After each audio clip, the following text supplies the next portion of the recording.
Hello! Today we are continuing our reading of A Lesson Before Dying, Ernest J. Gaines, Chapter 3. Here we go. My gray 46 Ford was parked in front of the house. Tante Lou in her black overcoat and black rimless hat, and Miss Emma in her brown coat with the rabbit fur around the collar and sleeves and her floppy brown felt hat, followed me out of the car and stood back until I had opened the door for them. Not only was I going up to Henry Pitch's house against my will, but I had to perform all the courtesies of chauffeur as well. After they had settled in the back seat, filling it completely, I slammed the door and went around the door to the other side and got in. I could feel my aunt's eyes on the back of my neck for shutting the door as I did. Miss Emma probably would have looked at me the same way, but her mind was on other things. As I drove by church, where I taught school, I thought about all the work I had to do, and I reminded myself that I had to see one of the men on the plantation about getting a load of firewood for the heater. I tried to remember who had brought up the last wagon load of wood. 15 or 20 families sent their children to the school, and I always made it a point. They expected it for me, to ask them to do something for the school during the 6-month session. I would ask one of the older children to tell me who had brought in the last load of wood. I stopped at the side gate to Henry Pitch's large white and gray antebellum house. When my aunt started to get out of the car to open the gate for me, I told her to keep her seat because I had nothing to do all the day but serve. I felt her eyes on the back of my neck again, then on the side of my face as I pushed open the gate, and on me directly as I came back to the car. After driving into the yard, I had to get out again to shut the gate. Since the side entrance led from the quarter to the house, Henry Pitch had never used this gate. Only tractors, wagons, and trucks used this entrance, and over the many years they had cut just as many ruts across the yard. I must have hit every one of them, driving up to the house. My aunt never said a thing, but I could feel her eyes on the back of my neck. I was not aiming for the ruts, but I wasn't avoiding them either. I could hear them bouncing on the back seat, but they never said a word. After parking under one of the great live oaks, not far from the back door, I turned around to look my aunt. "Am I supposed to go in there too?" She looked at me, but she didn't answer me. She thought I hit those ruts on purpose. "It was you who said you never wanted me to go through that back door ever again. Do I have to keep reminding you, Grant? This ain't just another day." "We don't have to go," Miss Emma said for about the 100th time. She was looking at me but not seeing me, and not meaning what she was saying either. "He's going," my aunt said. She was definitely seeing me. "Mr. Henry won't come to him." "Oh yes, I kept forgetting that," I said. "Mr. Henry won't come to me." After a minute of grunting and straining, they were able to get out of the car. I followed them into the inner yard, up to the stairs to the back door. The maid, Inez Lane, had seen us come into the yard, and she opened the door for us. Inez was in her early 40s, I suppose. She wore a white dress, white shoes, a blue gingham apron, and a handkerchief on her head. She had a dark mole on her left cheek. She nodded to my aunt and me and spoke to Miss Emma. "I heard," she said. "I would like to speak to Miss Henry if he's home," Miss Emma said. "Talk to Mr. Lewis in the library," Inez said. "Like to speak to him if you don't mind," Miss Emma said. Inez nodded and left us. I looked around the kitchen. I had come into the kitchen many times as a small child to bring in wood for the stove, to bring in a chicken I had caught and killed, eggs I had found in the grass, and figs, pears, and pecans I had gathered from the trees in the yard. Miss Emma was the cook up here then. She wore the white dress and white shoes and the handkerchief around her head. She had been there long before I was born, probably when my mother and father were children. She had cooked for the old Pitchets, the parents of Henry Pitchet. She had cooked for Henry and his brother and sister, as well as for his nieces and nephews. He did not have any children of his own. She cooked, she ran the house, my aunt washed and ironed, and I ran through the yard to get the things they needed to cook or cook with. As a child growing up in this plantation, I could not imagine this place, this house, existing without the two of them here. But before I left to the university, my aunt sat me down at the table in our kitchen and said to me, "Me and Emma can make out all right without you coming through the back door ever again." I had not come through the back door once since leaving for the university, 10 years before. I had been teaching on the place going on 6 years, and I had not been in Pitch's yard, let alone gone up to the back stairs or through the back door. I saw both my aunt and Miss Emma looking around the kitchen. Some things had changed since they left, others had not. The big black iron pot still hung against the wall, but the wood-burning oven that I had known and they had known had been exchanged for a gas range, and a big white refrigerator had taken place of a smaller icebox. The war had changed all that. After so many of the young colored men had gone into military service or left the plantation, there was no one to chop the wood and haul the ice. And when they left, so did the old people, my aunt and Miss Emma. I did not hear Inez knock on the library door or hear her call, but I did hear Henry Pitch's voice. Yes, Inez, what is it? Then a moment later, who? And a moment after that, did she say what she wanted? And later, go back there and ask her what she wants. Inez came back into the kitchen. Just tell him I'd like to speak to him, Miss Emma said. It's important. Inez started back up the hall, but Henry Pitcher had already left the library. He was a medium-sized man of medium weight. He wore a gray suit, a white shirt, and a gray and white striped tie. He could not have been in his mid-60s. His hair was white and long. He held a drink.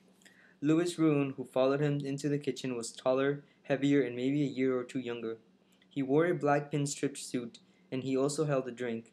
Louis Rugon's people owned a bank in St. Adrien, a small town about 50 miles west of Henry Pitch's plantation. Mr. Henry, Mr. Lewis, Miss Emma spoke to them. My aunt nodded. I didn't. I stood back near the door. What can I do for you, Emma? Pitchett asked her. He seemed annoyed that he had been disturbed while he had company. I want ask you a favor, Mr. Henry, and Miss Emma said. He drank from his glass and looked at her. It's Jefferson, she said. Yes, I heard, he said, and waited. I want to ask you a favor. I can't change what has been handed down by the court, he said. I spoke up before the trial. I can't say any more. Yes, sir, she said. But that's not what I come to ask you for. I come to ask you for something else. Miss Emma looked tired. She was tired. She wanted to sit down at a table, but no one had offered her a chair. My aunt put her arm around her shoulders to comfort her and to help her stand. I looked at the two white men, who raised their glasses. Henry Pitchett finished his drink and stuck on his hand.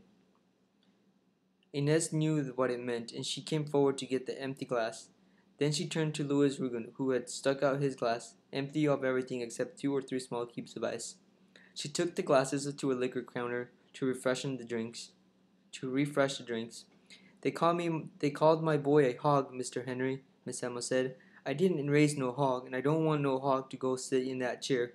I want a man to go sit in that chair, Mr. Henry. He looked at her, but he didn't say anything. He was waiting for his drink. I'm old, Mr. Henry, she went on. Jefferson gon' need me, but I'm too old to be going up there. My heart won't take it. I want you to talk to the sheriff for me. I want somebody else to take my place. That's up to you and Mr. Sam, isn't it? Pitcher said, and he took his drink off the tray that Inez had held before him. I need you to speak for me, Mr. Henry, Miss Emma said. I want the teacher to visit my boy. I want the teacher to make him know he's not a hog, he's a man. I want him to know that for he go to that chair, Mr. Henry. Henry Pitcher glanced at me, then looked back at her. I done a lot for this family in this place, Mr. Henry, she said. All I'm asking you to talk to the sheriff for me. I done a lot for this family over the years. I can't promise anything, he said, and sipped his drink. You can't speak to your brother-in-law? And say what? I want the teacher to talk to my boy for me. He looked over her head at me, standing back by the door. I was too educated for Henry Pitchett. He had no use for me at all anymore. But just as Miss Emma had given so much of herself to that family, so had my aunt. So Henry Pitchett, who cared nothing in the world for me, tolerated me because of my aunt. And what do you plan to do? He asked me. I shook my head. I have no idea. He stared at me, and I realized that I had not answered him in the proper manner. Sir, I added, you think you can change him from a hog to a man in the little time he's got left? I have no idea, sir, I said. But you're willing to try it if I can get Mr. Sam to let you go up there. That's what she wants, sir. But you didn't put her up to this? No, sir, I did not, I said. He was finished talking to me. Now he wanted me to look away. I lowered my eyes. When I raised my head, I saw his eyes on her again. I would forget all this if I were you, he said. Let Mose visit him and keep it at that. Reverend Mose will visit him, Miss Emma said. But no, sir, I won't keep it at that. At this point, I would be more concerned about his soul if I were you, Henry said. Yes, sir, I'm concerned for his soul, Mr. Henry, Miss Emma said. I'm concerned for his soul, but I want him to be a man too when he go to that chair. Louis Ruin, standing next to Henry Pitchett, held his drink without drinking. He could not believe what he was hearing. Henry Pitchett looked at me again. He was sure I had put her up to this. I shifted my eyes and I didn't look in his direction until I heard him speaking to her. Go on home. Forget all this foolishness, he told her. You have done all you could to raise him. Let the law have him now. The law got him, Mr. Henry, Miss Emma said, and they go and kill him. But let them kill him, man. Let the teacher go to him, Mr. Henry. I done a lot for this family over the years. I know what you've done for this family over the years, he told her. And I also know what he did. Or have you forgotten that? I ain't forgetting nothing, Mr. Henry, she said. I know what they said he did. He did it, Henry said. Leave no doubt in his mind. I spoke for him because of you. But all the time I knew he did it.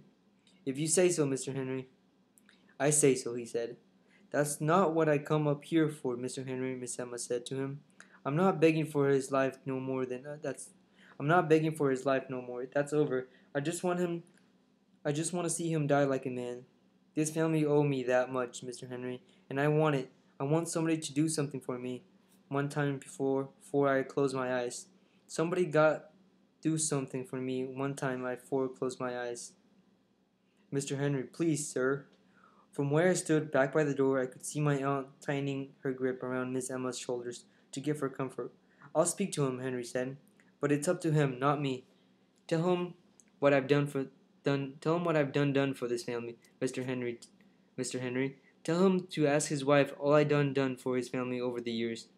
I said I would speak to him, Henry said, obviously becoming more and more impatient with her. When? She asked.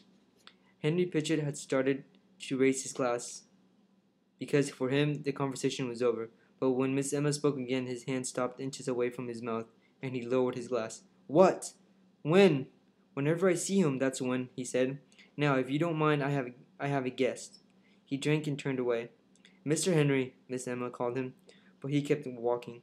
I'll be up here again tomorrow, Mr. Henry. I'll be on my knees next time you see me, Mr. Henry. But she was speaking to empty space. Henry Pitchett and Louis Rugen were already in the library. Miss Emma continued to stare up the hall for a moment.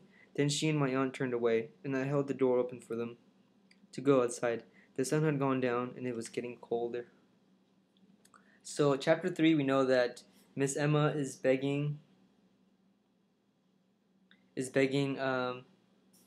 Henry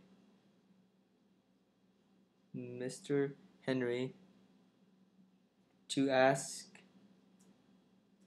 him to speak to the sheriff. She's done a lot. She wants Jeff to die like a man. Whatever that means.